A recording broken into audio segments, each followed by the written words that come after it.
Honestly, my coworkers had no idea I was married until now. She texted, asking if I had arrived at the party yet. I replied that I was just parking outside. A moment later, another message came through. Keep distance tonight, I blinked, rereading the words.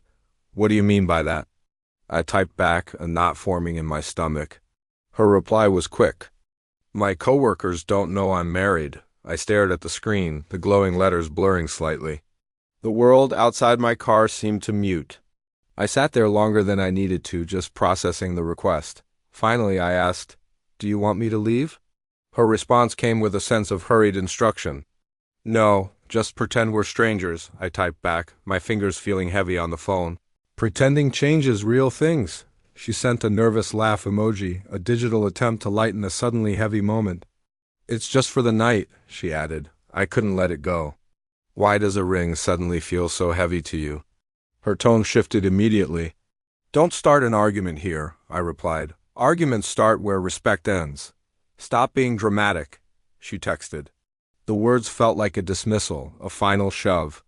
I looked down at my left hand, at the simple gold band I'd worn for years.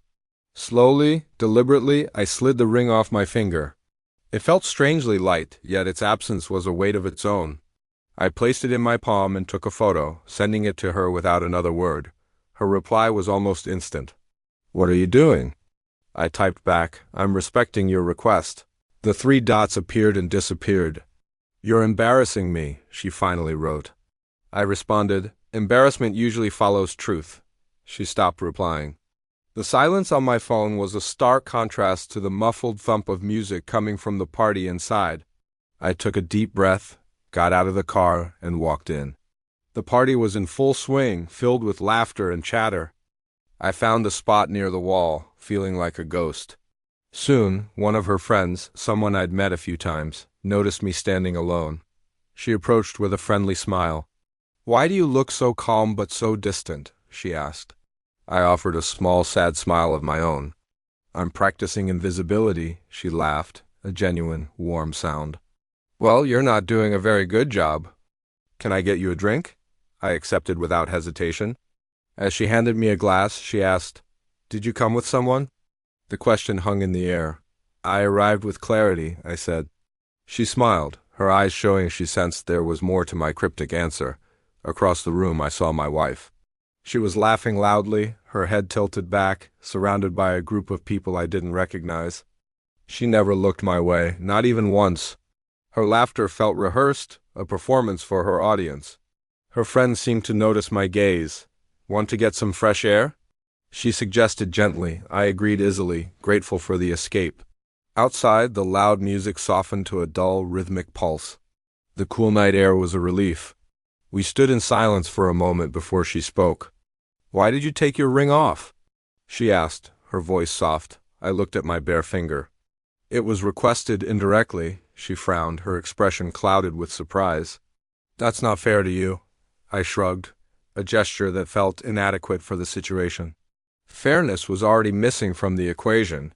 She looked at me with a kind of sympathy that didn't feel like pity. "You deserve better," she said quietly. "Peace is enough for now," I replied. "Are you planning to leave early?" she asked. I shook my head. I planned to listen to actions, not words. Just then, my phone buzzed. It was a message from my wife. "Where did you go?" I typed back a simple, honest answer. I followed instructions.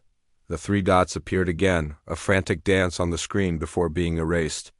Her friend glanced at my phone and let out a small sigh. "This night feels really awkward," she said. I agreed without placing blame. We went back inside, and as I scanned the room, my wife was searching too. Our eyes met for a brief, charged second across the crowded space. She was the first to look away. A clear, unspoken message. Her friend leaned in. "Do you want to go somewhere quieter?" I nodded.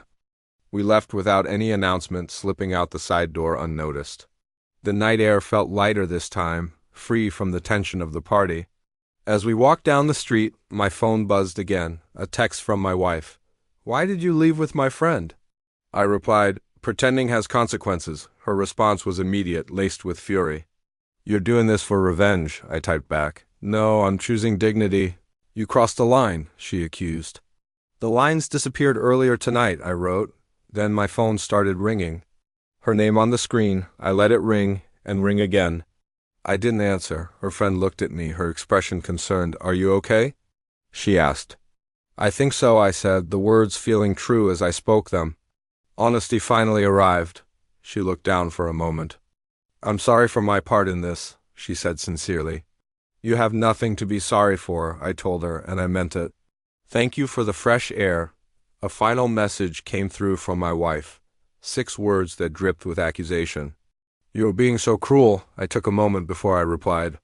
Cruelty is hiding commitment. That was the last message. Silence followed. We found a bench overlooking the city lights and sat quietly, the sounds of the distant party fading completely. I felt strangely calm, a quiet stillness settling over me.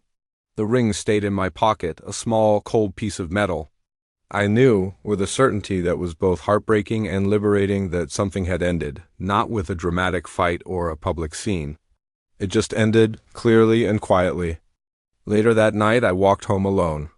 Unlocking the door to our house, it felt different. Emptier, but also lighter. I walked into the kitchen and placed the ring on the table, the soft clink echoing in the silence. I turned off my phone. The story closed without shouting, without tears, without a grand finale. When the pretense was finally stripped away, all that was left was a quiet, unshakable respect for myself. And in that moment, that was more than enough. Thanks for listening. If this story resonated with you, consider subscribing for more.